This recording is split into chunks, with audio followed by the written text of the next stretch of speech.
iyadoo muddooyinkii dambe uu jiray khilaaf xoogan oo u dhaxeeya ganacsatada diyaaradaha qaadka keena magaalada Laascaanood ayaa galabta shir jiraayad ay qabteen qaar ka mid ah ganacsatadaasi ay kaga jawaabeen hadal dhawaantan ka soo yeeray ganacsada Maxamed Jubutaawi oo ay sheegeen inuu gaf ku yahay ganacsadaha weyn ee in afdilay iyo sidoo kale Suldaan Maxamed Cabdiqaadir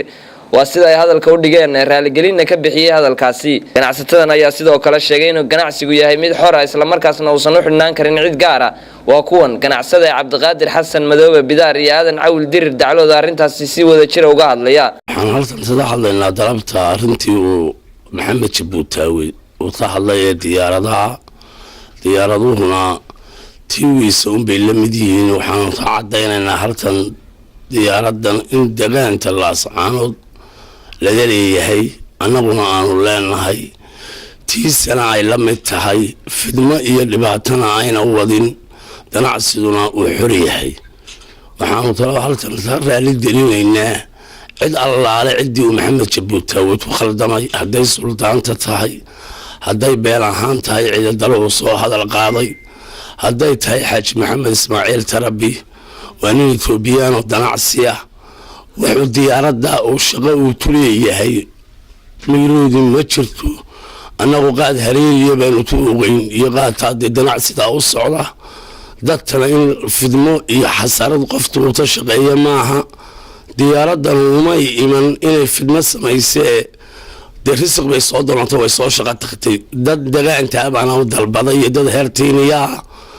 قفتنا إنه حسرات الشقية ما هي توالى قاضلين نمضنا ويني نقطة سيد قفت وترسمي لها ويحسد علي لها دادان قاعدة الشغلت لحين يدادان المهارات دنبا لحين إنه قاعدتنا وهذا قروح بدنيه عدو وتوخل دمي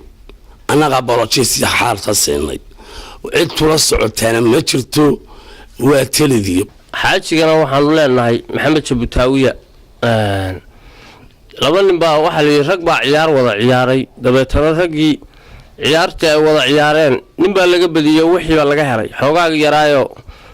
lacagta hay soo shaqaystay baa laga helay dabeetana ninkii qaylu ku dhuftay anagu waxaan u aragnaa marka xaajiga in cambaarayntan iyo waxana waxaan u maleynayaa anagu sooraan oo yiraahdaan arkinay meelaha ka yiraahdo waxbaan cambaaraynaa dad baan cambaarada ka saarana marka dadku halkaas cambaaraynta ka soo qaatay baan u maleynayaa iyadana dib yaan loo arkay diyaaradana waxa iskale sida uu ku sheegay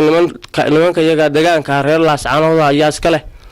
niman isku reer waliba siyaa dhulbaantay marka laga tago ayaana arintan diyaaradana waxa keenay Maxamed Jubutaawi wuxuu doonayaa magaalada dhulbaantoo dhan leeyahay oo wada degan yahay oo ummadda dhan ka dhaxaysa kaliya inuu ka qaadwaleeyo taasna laga yeeli maayo marka waanu ka raali gelinaynaa inta suldaanku uu horeeyo Suldaan Maxamed Cabdiqaadir ila afdiinle qabiil ahaan iyo qoysnimo waa ka raali gelinaa iyo tolka kale uu ku gafayba dadka diyaarad labaad baa timid saddexaad iyo mid afraad baan u baahnaa dadka qaadka laga iibinaya way lacagteedan isticmaalay inuu qof koonto ugu jiro qofna haysto diyaar uma nihin marka in qof ka hadlo yiraahdo hebel baa wax leh kun qof oo kale wax leh haday wax kana anagu soo dhaweynayna wax fadqan laana cid samayn kartaa ma jirto Samiir Saciid Bile Bulsha TV Laascaanood